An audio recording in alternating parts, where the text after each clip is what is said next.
It's a few days later now and we are back in the beautiful city of Bath to finish off the rest of our trip to the Jane Austen Festival. Yes, as you may or may not be aware, we had a bit of an issue with our holiday booking. Essentially, Mr. BLC booked the wrong week of holiday off work, and consequently we booked the wrong week for our cottage. I didn't realise until a couple of weeks ago, so we've had to shuffle things around and basically split our trip over sort of 2 weekends, and we'll be staying in the area for our week's holiday in a cottage. So yes, it is now the Thursday, it's a few days later, and we are back in Bath. We are attending a very special evening here tonight. A small clue to which is just behind me here.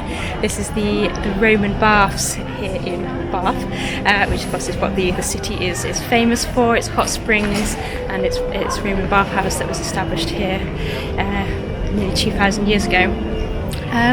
So yeah, as you can see, we are in mufti today. We are not dressed up. We've just done the 3.5-4 hour nearly drive down from where we live near Lincoln, and yeah, so we've just arrived. Can't quite get into accommodation for tonight just yet, so we've got a couple of hours to kill, so we've been mooching around. And the sun is back out here in Bath as well. It's absolutely beautiful. We have just been around the Guildhall markets. They were established in the 1780s, so again there's something that Jane Austen would have possibly been familiar with, shopping in that area or even at the markets itself, and it was lovely to see some of the interesting things on sale in there, including the beautiful tea and coffee shop. That looks really nice. We might have to go back there and treat ourselves to some nice tea and coffee.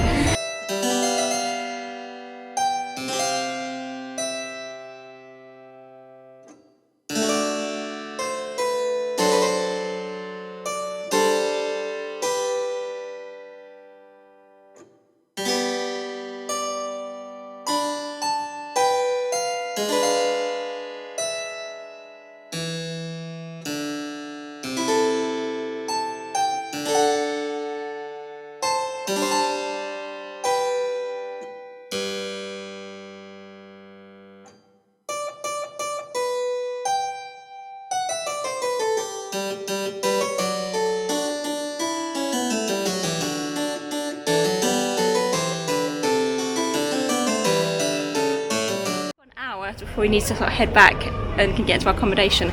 So I think what we're going to do, we are going to head into the World Heritage Centre, which is a free visitor exhibition kind of museum, which obviously explains all about the history of Bath, why it's a World Heritage Site, and yeah, I thought that might be quite interesting to take you along and share you in there, especially as in particular we're not going to be paying to do the full Roman Baths Museum on this trip. We have done it previously. It's a very, very good museum. I do highly recommend it if you get a chance to come and visit Bath, but it is quite expensive. So for that reason, on this trip, because we've got so many other things planned, we are not going to do it on this occasion. And as I say, we will be doing something at the Roman Baths for the Jane Austen Festival this evening. So keep watching to find out what we're doing later on. But yeah, so let's go and have a little look inside the World Heritage Centre and yeah, find out some more about the history of Bath. So the famous Roman baths that you see in all the pictures, that beautiful pool is just the other side of that wall in there. You can see the people walking around up there who are obviously touring the museum at the moment. It's the old man, it's one of the top places in the world. You can't just go in, you can't just get in. You can walk in and have a look around the old prints. Oh, he's got little pop-ups, that's really cute. So what we look for, the I can't read what it says. Remains of an ancient spa. Elegant honey-coloured buildings everywhere. You can't come to Bath and not notice all the beautiful buildings that are here. And then finally we have natural landscapes and beautiful views. So that's the famous Palladian Bridge at Prior Park, the outskirts of town. And up here, that's the Holborn Museum at Sydney Gardens, which is where we started out on the parade last week. So Bath is the only place in the UK that actually has natural hot springs, and it says they come out of the ground here at 46 degrees centigrade, which is a lovely toasty bath temperature. Oh, that's really hot. Yeah, you can't put your hand on that kind of hot. It also says that the water that comes out of the King's Spring comes out with such force it fills a full-size bathtub every 8 seconds. That's insane. That's an insane amount of force. And you can, of course, if you so wish, still drink the waters here over at the pump room. So just like in Jane Austen's books and the Georgians at the time came to take the waters, you can actually still do that here.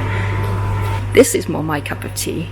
You can still bathe in the spa waters here at the beautiful new Ferme Bath Spa, which was built a few years ago, and that is, yeah, that might be on our list to do while we're enjoying a few days down here later on this week.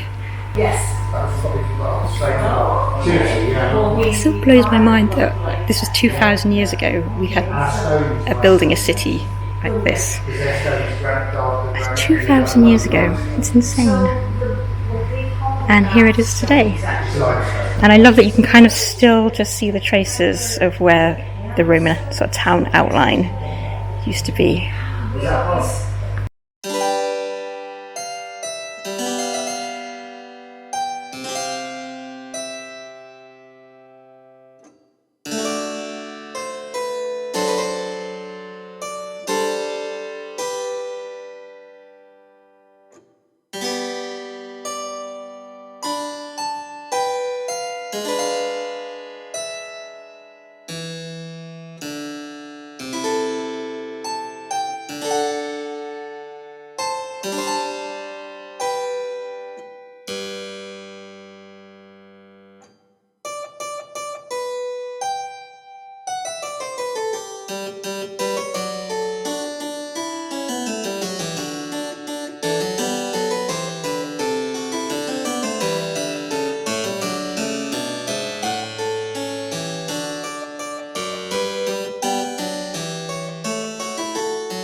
And they have a fabulous mug dedicated to historical fashions. Yeah, if you like history, Bath is without a doubt one of the places to come. Even regardless of the Jane Austen connection, you know, if you like the Georgian history and the beautiful architecture and buildings, but then you've also got all the Roman history here as well, and it's incredible, absolutely incredible. And because of all that, this is an UNESCO World Heritage Site, so you know this is one of the most amazing places in the world to come and visit, and it's just lovely. So yeah, I highly recommend a trip to Bath if you can. Just popped into the gift shop for the Roman Bath Museum. Oh yeah.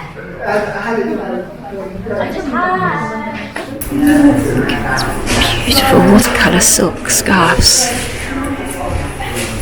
We've just nipped up into the actual pump rooms themselves.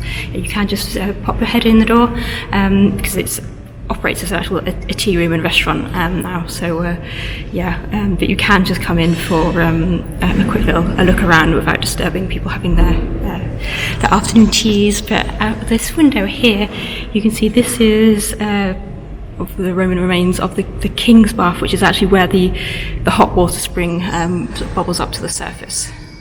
It's just amazing that was built 2,000 years ago.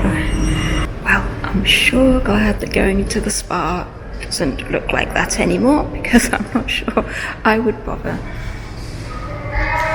no matter how good it is for one's health.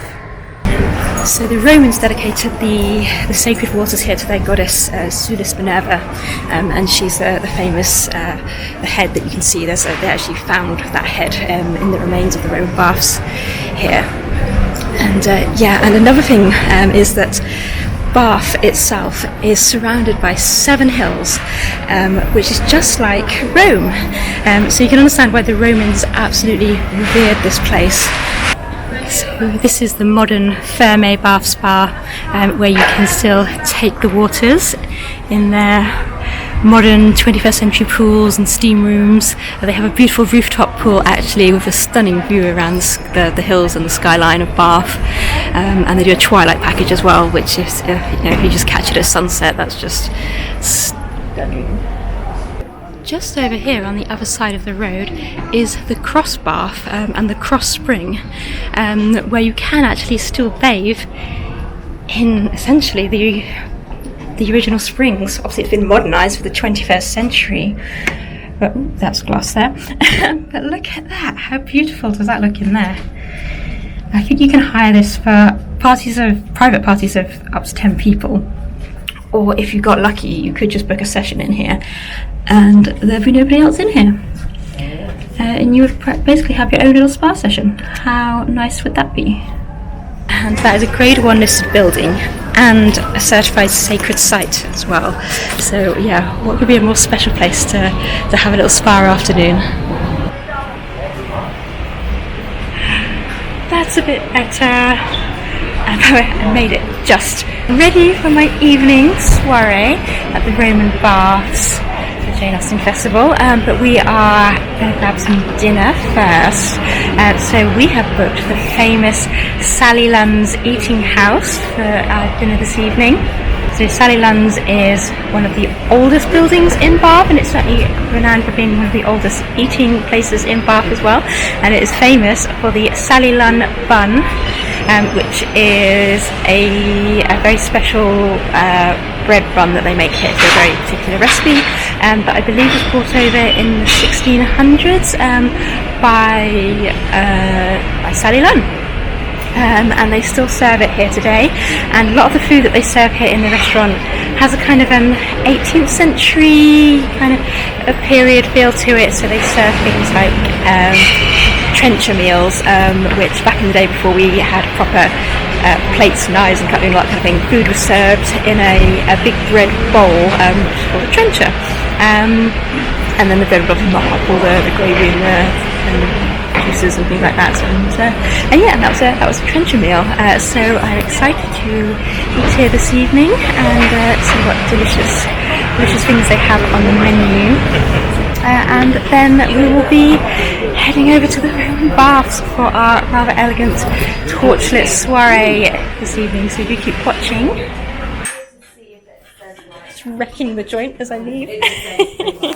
Thank you. Thank you.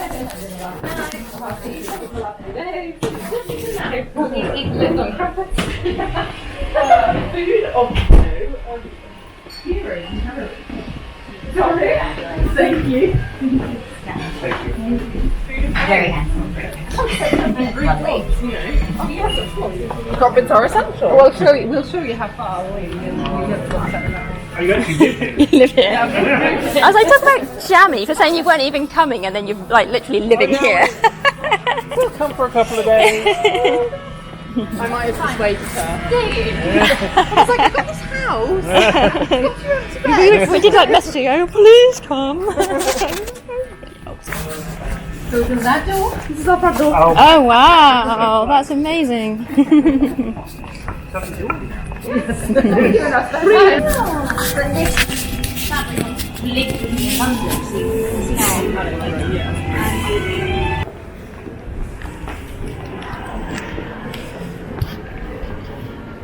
Everyone just staying quiet at the back.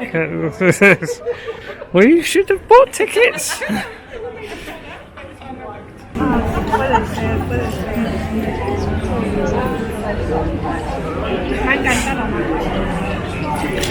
We joining the line?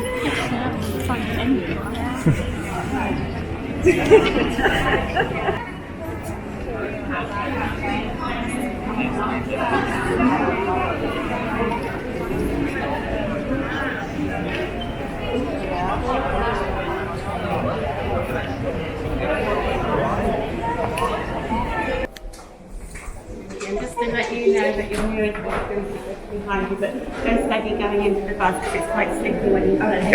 Thank you very much. Thank you.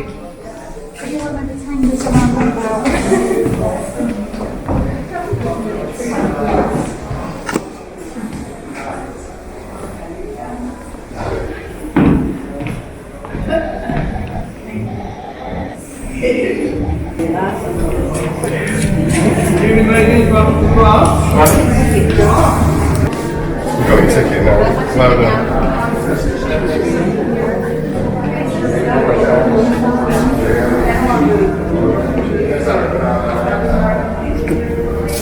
Good evening, ladies. Welcome to the bath. Good evening. My lords, gentlemen and ladies, be pleased to receive Lord and Lady Reed. Many thanks. Good evening, welcome to the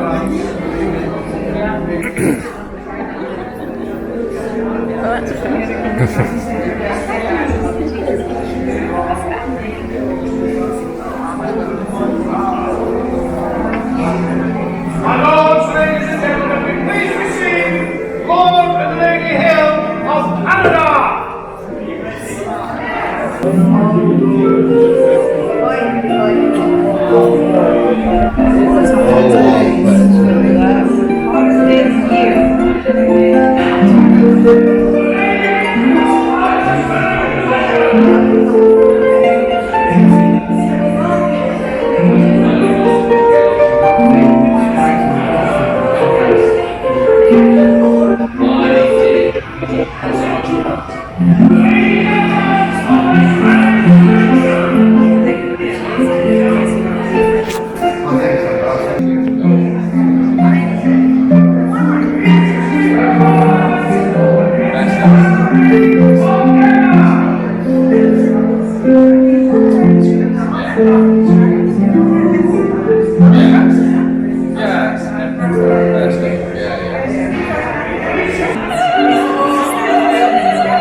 Warm. Well, it would be. It's coming out of the baths.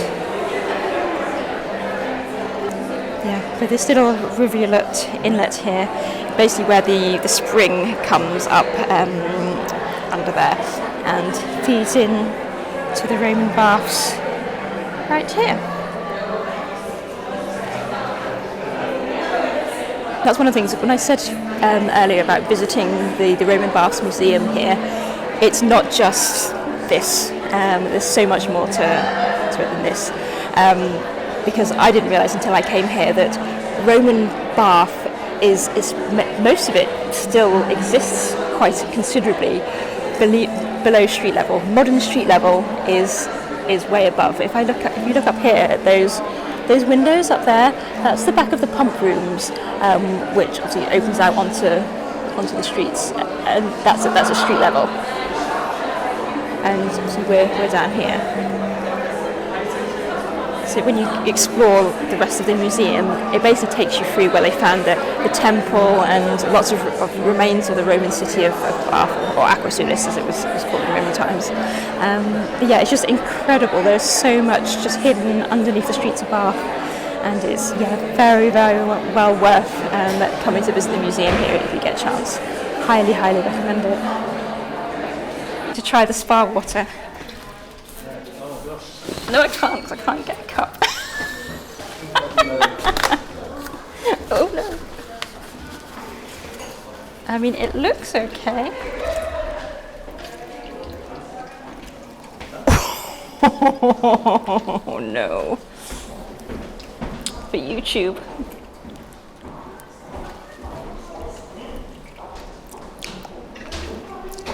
Oh, it's really salty and horrible. Oh. That's really...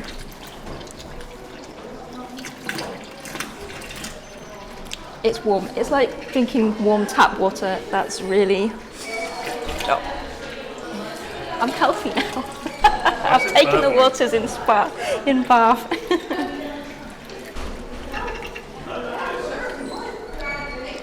Yeah, it's got really salty, not quite like drinking seawater, but there's got that kind of salty, minerally kind of aftertaste to it. Yeah.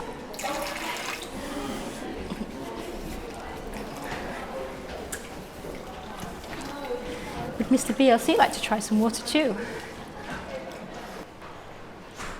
And what did you think of the spa water, Mr. BLC?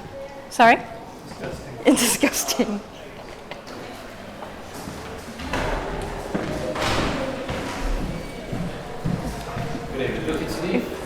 Yes, thank you.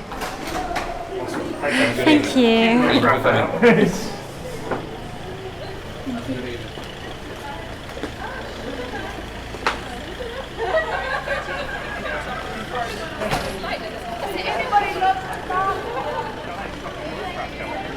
Oh, we can't get rid of them, look, they're still here. Oh, I know it's really dark, but look, I found the Bridgerton dress shop. It's just here.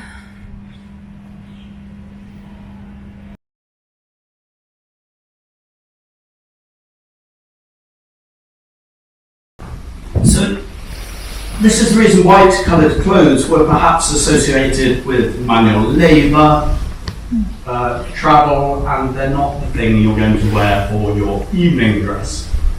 In fact, in the army, the soldiers often marched and did everything except for parades in their own white-coloured clothes, because you couldn't wash them, you can boil them, the colours don't fade. So white clothes are a little bit plebeian at the time. We see again, we have the riding boots on this side and the Hessian boot on this side. There's a slight difference in that Hessian boots could be worn under certain circumstances in evening dress. Top boots, never. Blue, yellow, green. There's a bewildering variety of them. There's a green, in fact, because they're further distinguished, called gosling green. And the reason it's thus distinguished is because the green is the exact colour of the debris that goslings leave behind them in the farm. I shan't put it on.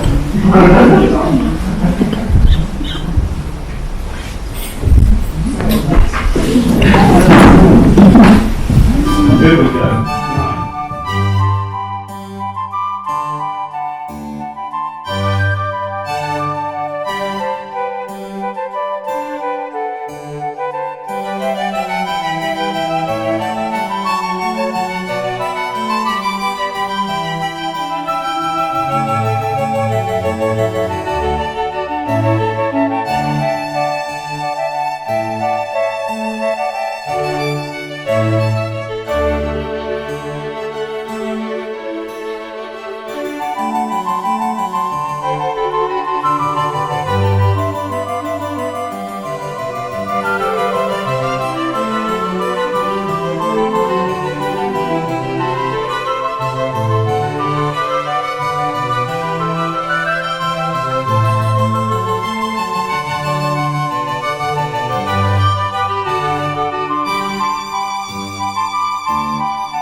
here we're looking over to the weir on the River Avon, and those buildings you can see on the bridge there, that's the other side of the shops on Great Pulteney Street. So yes, one of the few, well I think it's the only remaining, no I lie, we actually have one in Lincoln where there's buildings are built on bridges.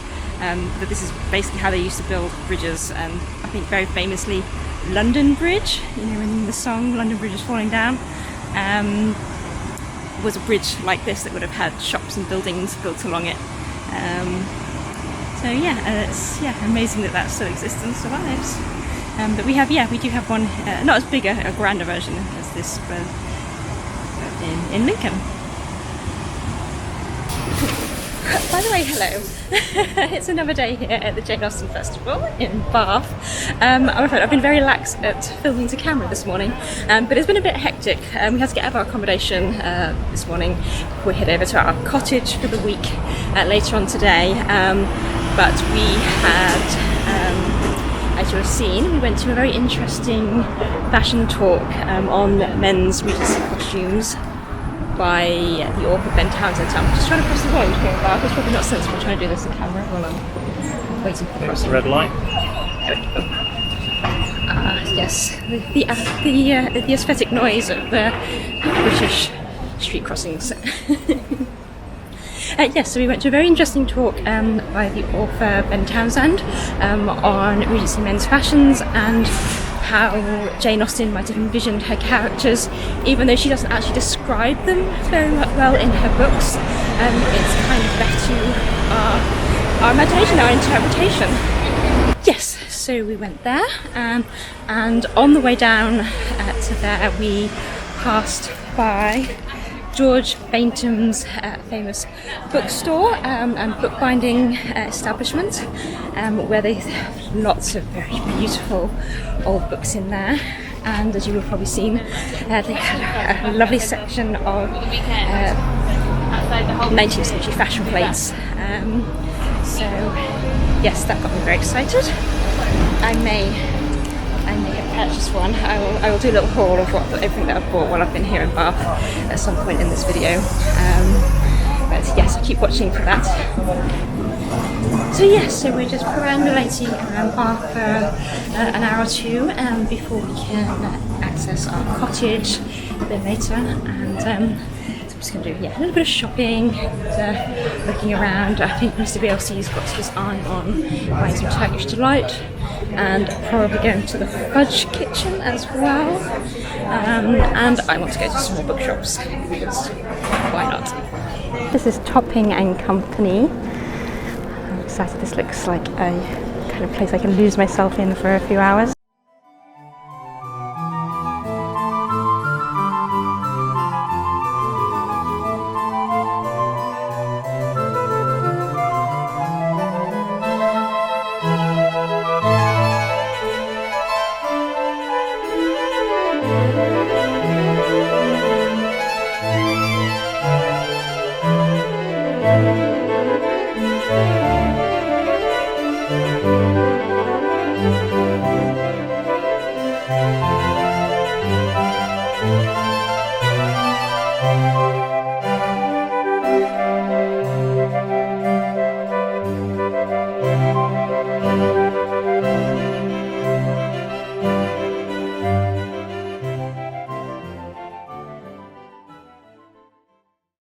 Good morning everybody, it's another day at the Jane Austen Festival here in Bath, and for us it's our last day here.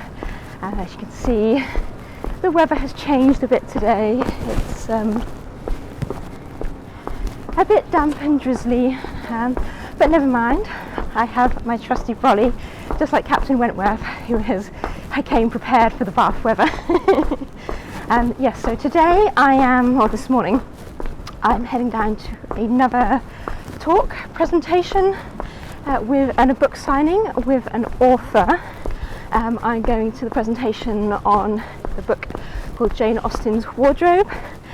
Off the top of my head, I can't remember the name of the author, which is really bad. Insert subtitle. So while I'm at, I'm hoping to get to pick up a copy of that book and get it signed, which would be really nice to add to my costuming collection.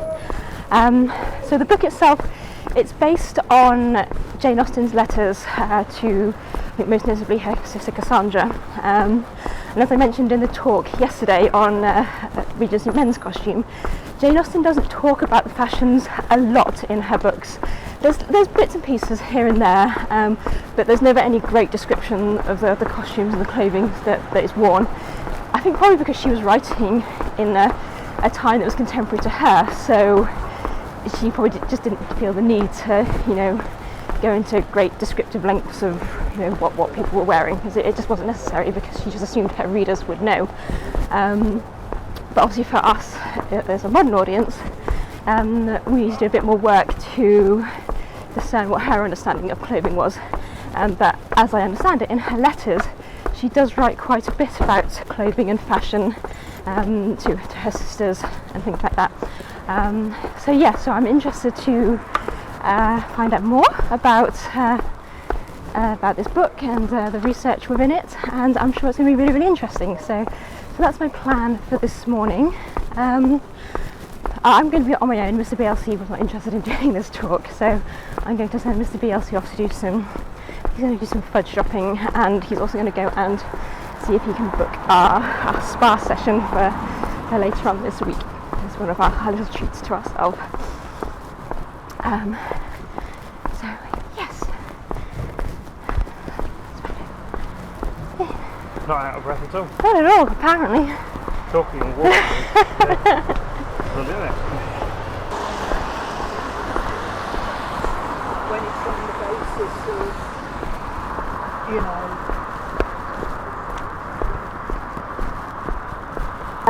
This book is an attempt to answer the question as an explanation, an exposition of references to Austen's own clothes found in her 161 surviving letters and what is known of her extant dress objects. My role, I feel, is as much interpreter as author, and it's kind of largely annotations to Austen. And the idea for this book kind of dropped into my head, fully formed, in May 2020 during the first British lockdown for COVID-19. And I was sitting it out rather nicely in a Welsh cottage in the country by the sea. It was really hard. So I was looking at the reference in the letters, and suddenly this sort of idea came to me. I was like, why hasn't anyone done a full study of Jane Austen's wardrobe based on her letters? It's like, oh, this seems like someone should have done that. And then it took me about 2 more seconds before I went, oh, that should probably be me, shouldn't it? But I'm probably going to be the best person to do this, given that I just spent 6 years writing my first book, shameless plug here, Dress in the Age of Jane Austen, Regency Fashion, which kind of looked overall at Regency dress through the lens of Austen's life and writings. The silk pelisse or coat dress, which is the only known body garment that has the provenance of being connected to Austen. So the gauze and satin on the dress at the front is a kind of a lighter brown. And also have a look at the way the stripes go on the skirt, because this one, the bias stripes go that way, and on this one, the bias stripes go that way. So I think that's also a way of thinking about how Austen and Cassandra maybe differentiated their dresses when they had the same thing. So we are back at the cottage now, and sadly our Jane Austen Festival has come to a close. There's a couple of more events happening tonight. There's another grand ball being held tonight, and there's a mini promenade, and there's a last few, I think, walking tours and things like that happening. But for us, the festival has come to a close. We're spending a couple more days here down in the southwest of England to enjoy some of the things further afield around here. We don't get down to this part of the country very often. So we've got this lovely cottage for a few more days, and I thought while I was here I would just do a little haul of all the delicious things that I have bought while I've been here in Bath. Because of course one can't possibly come to Bath without doing a little bit of shopping, and when it's Regency or costuming inspired shopping, then so much the better. So I'm excited to show you what I have bought, and I will, if I can, I will link anything people, places, shops, whatnot down below in the description box. So you can check out, and where possible I will try and remember the prices of things as well for you. So I'm probably going to start off with the things that I purchased during the market last Saturday, which was just after the costume promenade, right at the start of our adventures here in Bath. So I'll start with the pieces that I purchased there.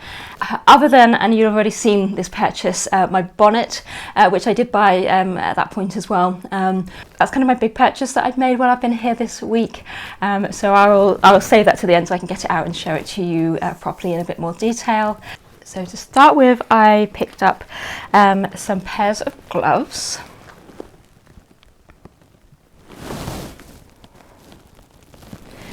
These were from a seller called the Period Costume Shop, I believe, and she was selling all kinds of dress accessories, gloves, fans, things like that. Yes, I saw these and I couldn't resist purchasing these. I've been on the lookout for a new pair of kind of wrist-length short white gloves. These are proper dense gloves. And although these are nylon rather than kid leather, they're just so much easier to look after. And because obviously with white gloves, if you're wearing them out and about day to day, they just get filthy. And yeah, I struggle to keep white kid leather gloves clean. So these you can just wash them, which makes life so much easier. So I picked up a pair of those. They have the little pin tuck stitching detail on them as well, so they do look very nice, I have to say. I believe they were just £5 as well, so I consider that a bit of a bargain. And then I also picked up another pair of dense gloves, which are these beautiful lilac pair, and these are kid leather, and they have beautiful little bit of white piping around the top edge, and these really sweet little white buttons just on the wrist as well. And I can see from the price tag here, these were £15, 15. So again, I really think that's bad for a pair of proper kid leather dent branded gloves. And wiggle these on, but you can see how pretty they are. And I will wear these just day to day in the winter, because I just love a nice stylish pair of gloves, and with them being this lovely lilac colour, that's just very much me. So yes, so I couldn't resist treating myself to those. And the next purchase I made at the market was also one of those little bit kind of special purchases that I couldn't afford to miss the opportunity, but it was a bit expensive, I have to say, but I'm hoping very much worth the expense because it is so pretty, and it's in this paper bag here. And I know it doesn't look like very much, but I bought some silk ribbon from Papillonaceous. And I'm sure if you are familiar with the kind of the costuming scene, especially here in the UK, you will probably have heard of Papillonaceous. They are silk ribbon manufacturers who make beautiful jacquard silk ribbons, and they are well known for supplying costume departments on some of the top costume TV shows. But these are absolutely beautiful. Obviously, small batch production in silk, and yeah, I couldn't resist. It's not cheap. I could only afford really to buy a metre of each, and that was expensive enough. That cost more than what some of my a metre of silk fabric might cost from elsewhere. But these are absolutely beautiful, and I will show you some closer-up details of these as well. One is a beautiful black ground with a deep teal blue running through it, and the other one is a very dark purple, and it has a floral design running down it in shades of beautiful royal blues, purples and greens, and it's quite shimmery and kind of changes in the light as you move it, and I just thought it was absolutely beautiful, and I couldn't resist. And this one really was very expensive. I believe this one was £22 a metre. I know, it's so expensive.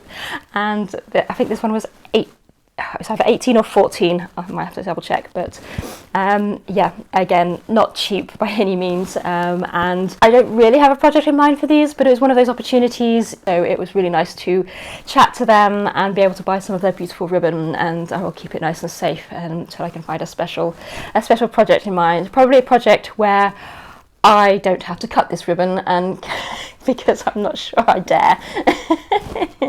But yeah, that's absolutely beautiful, and that was a lovely little treat to be able to buy some of their ribbon. So I'm going to wrap that up nice and carefully and put it back. And as I said, the last thing I bought during the festival fair itself was my new bonnet from Farthingales, but I will show you that in a bit more detail very soon, so just keep watching, and I shall carry on with my other purchases that I have made. So I shall start by going through some of my books that I have bought while I've been here. This one in particular I am particularly pleased with. You'll probably seen earlier in the vlog that I went to the talk that was hosted by Hilary Davison to introduce her new book, which has only just been published this week, I believe, at time of recording, and so I was able to pick up this from her talk, and then she signed it for me as well, which is really, really lovely. So that's a lovely thing to have, and I'm very excited to read through this based on the way she spoke about it during her talk, and the information that she shared, which will have shown you some little clips of while I was in the talk. Yeah, I'm very excited to read this and delve more into what she found out about extrapolating Jane Austen's wardrobe from her personal letters. It's absolutely fascinating, and the level of detail that she's gone into with her research, and it looks like an absolutely beautiful book as well. And there's all sorts in there, from gowns, pelisses, spencers, bonnets, gloves, undergarments, all kinds of things. So I'm really excited to delve into that, and that looks fabulous. So my next little bag of goodies here, as you can see, is from the Jane Austen Centre. I did nip into the gift shop. Now, I do have a slight confession to make. At the start of my vlog, I did say that I was going to go and visit the Jane Austen Centre and the Mary Shelley House of Frankenstein attraction. We have at the moment taken the decision to not visit them, kind of for a couple of reasons. One is the cost. For myself and Mr. BLC to do both those museums, it was going to end up costing nearly £60, which is, it's not an inconsiderable sum of money that we could potentially be spending on other stuff. Bath is a very, very expensive place to stay. I will be honest with you, it's it's up there with kind of London kind of pricing. Also reading a lot of reviews online, although they don't necessarily have bad reviews, and I don't wish to be disrespectful to the Jane Austen Centre, because they've done a fantastic job with the promoting of the festival and all the events that we've attended. So I don't want to do a disservice to the Jane Austen Centre. Some reviews online do basically imply that it is a little bit more of a touristy kind of attraction rather than a museum, which I know, I appreciate that I'm only going on other people's opinions, and I haven't visited it myself to create my own opinion, but as I understand it, they don't have any artifacts that belong to Jane or anything like that. To see those, I would need to go to her house at Chawton in Hampshire. I also read a lot of reports that after you kind of do the exhibition tour, there's an area where you can basically dress up as Jane and have photos taken, which is is lovely, it's wonderful, but I do that anyway. So there's no point in me paying to go into an attraction if a part of that is dressing up in historical clothing, because there's no point in me doing that.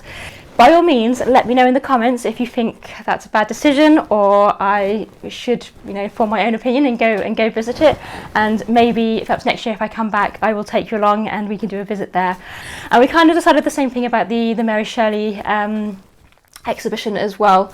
Again, we weren't convinced that there was a lot of historical artifacts and things like that. We kind of felt it might be a little bit more of I did wonder if it's kind of more of a haunted house kind of sort of visitor attraction, a bit like the York dungeons, or something like that, the Madame Tussauds dungeons, which that's the kind of thing I hate anyway. That I have done one of those kind of dungeons once, and yeah, it's just not my kind of thing. But anyway, I did pop into the gift shop because they do have some very lovely Jane Austen obviously gifts and things to buy, so I did pop in there and treat myself to a couple of things. I did buy some postcards or cards. So the first one is this one, which is a map showing Jane Austen's Bath, and it kind of highlights everywhere in Bath that has some kind of connection to Jane Austen, from the church where her parents got married, the houses where she lived, and even references to places in her novels. So I thought that was really, really quite nice, and it just goes to show you can literally just spend your time touring around Bath, visiting places that Jane Austen had connections with, and I thought that was just really, really nice, and obviously was kind of relevant to the vlog that I filmed this week as well. And then I've also just picked up a couple of blank I want to say birthday cards, but yeah. I'm trying to think of a general term for cards that's but yeah, so these pretty little illustrated cards, one of which is a thank you card that kind of lists all her novels, and one which has a print of a beautiful watercolour painting of ladies and gentlemen promenading around the Royal Crescent, and that just reminds me obviously of the promenade that we were on earlier in the week. So I just thought they were really pretty, and I think what I might do at some point, I'm probably going to do another giveaway on my channel, on my socials, and I might just pop these in as part of that giveaway, but I've not really decided. The idea has only just really started forming in my head. So yeah, watch this space and make sure you're following my socials and following my channel, and yeah, if when I get around to doing a giveaway, these might be in there if I decide not to keep them for myself, but yeah, we shall see.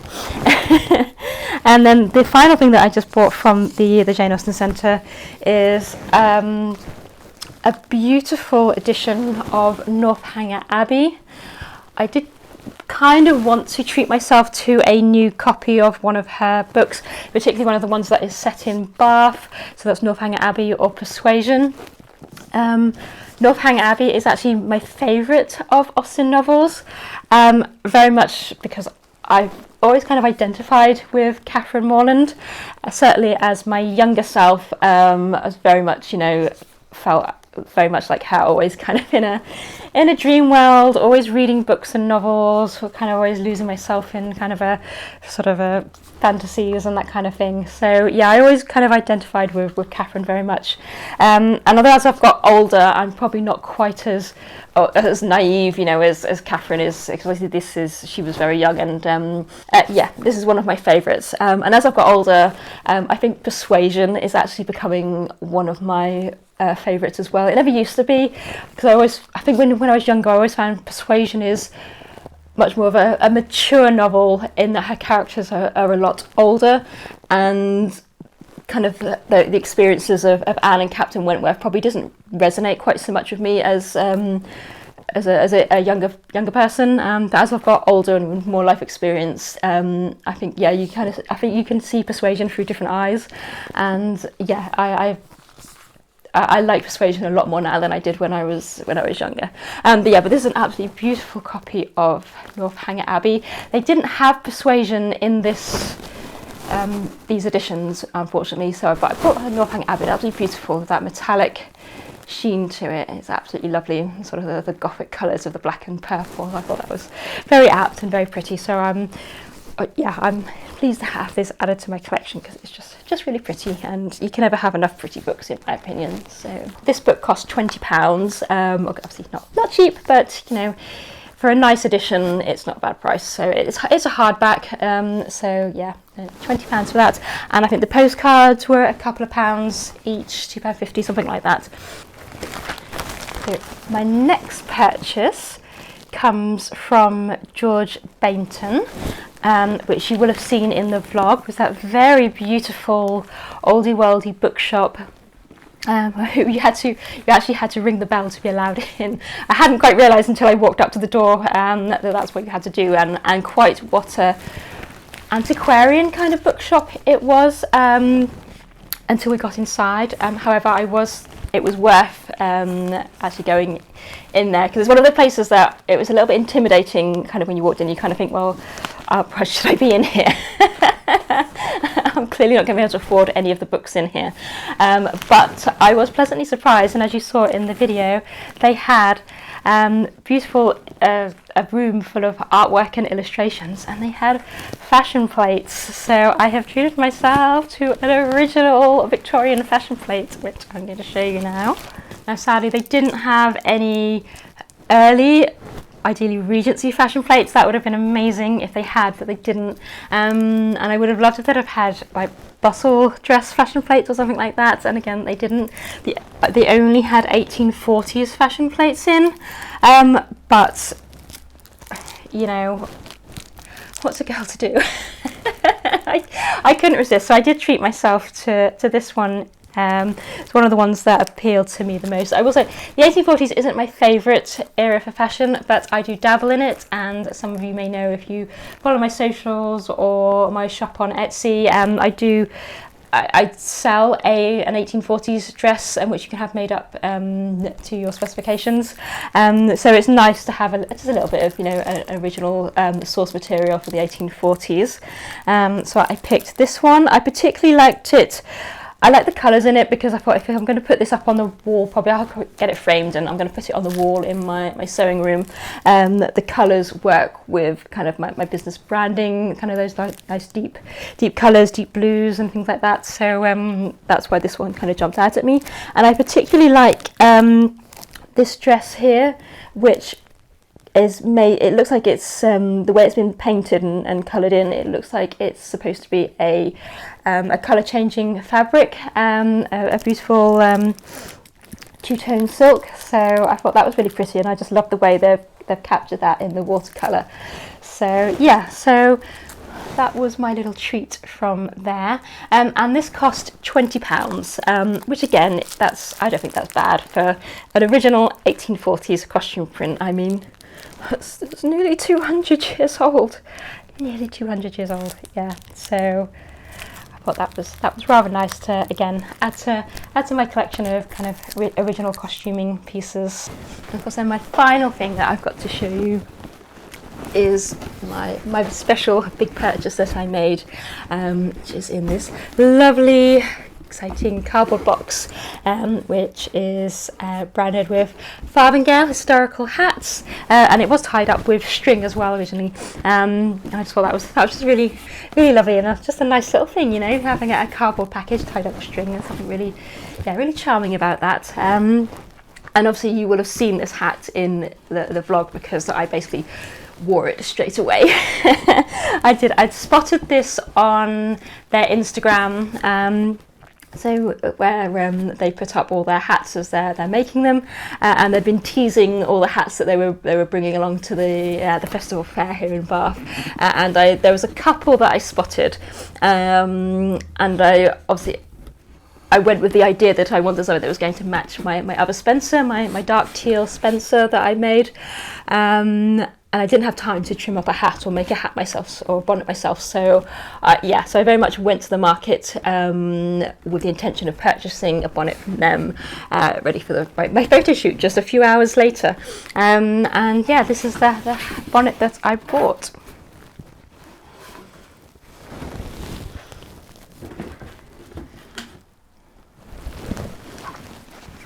So this is my beautiful soft crowned silk bonnet, very much reminds me of the styles that Marianne wears as Kate Winslet in Sense and Sensibility, and I just love the colour. This lovely sea green, kind of bluey aqua colour, and then with the darker teal accents, which just perfectly matched my Spencer jacket, and it's absolutely beautiful. And you see it's lined inside. It's got buckram in it, so it's nice and stiff and holds its shape. And the crown itself has actually got wadding in it, so it keeps it kind of semi-structured, so it's soft, but it's not going to just completely collapse on itself. It just keeps that lovely poofy shape, and I just thought it's just so pretty. Yeah. Oh, I can't put it on over my. It's catching on. I've got my hair grips, but it's just so lovely. It's so pretty, and yeah. That was my big treat, my most expensive purchase that I've made during the festival. This was £148, but considering it's handmade, a lot of it is hand stitched, and obviously it's silk. It's got vintage flowers and feathers on it. I think that's a really good price. So I was very pleased with that, and I've been wanting a lovely posh new bonnet for some time, so I thought that was just perfect. So yes. So that concludes all the shopping that I did during the Jane Austen Festival and while we were kind of doing festival events and things here in Bath. I am hoping I've got a couple more things that I want to add to the end of this vlog, if I have time. I have no idea how long this vlog's going to be. This could be a long one, or I may end up splitting some parts off. But I am hoping in the next couple of days, while we're still in the area, I want to go out to the village of Les Coqs, which is a beautiful Old English village, and that is where among many things, the BBC filmed the 1995 Pride and Prejudice. Les Coqs stood in for Meryton. It also has some Harry Potter connections as well, so I'll let you know a bit more detail about those. And then the other place I want to go to while I'm down in this part of the country is Stourhead, which is a beautiful National Trust mansion and gardens, and that is where the famous 2005 Pride and Prejudice proposal scene took place. So if this video carries on, do enjoy my little trips out over the next couple of days. Otherwise, thank you very, very much for joining me on my adventures at the Jane Austen Festival in Bath. I hope you've enjoyed it as much as I have. It's been absolutely amazing. So where do I even start? It's just been an incredible time.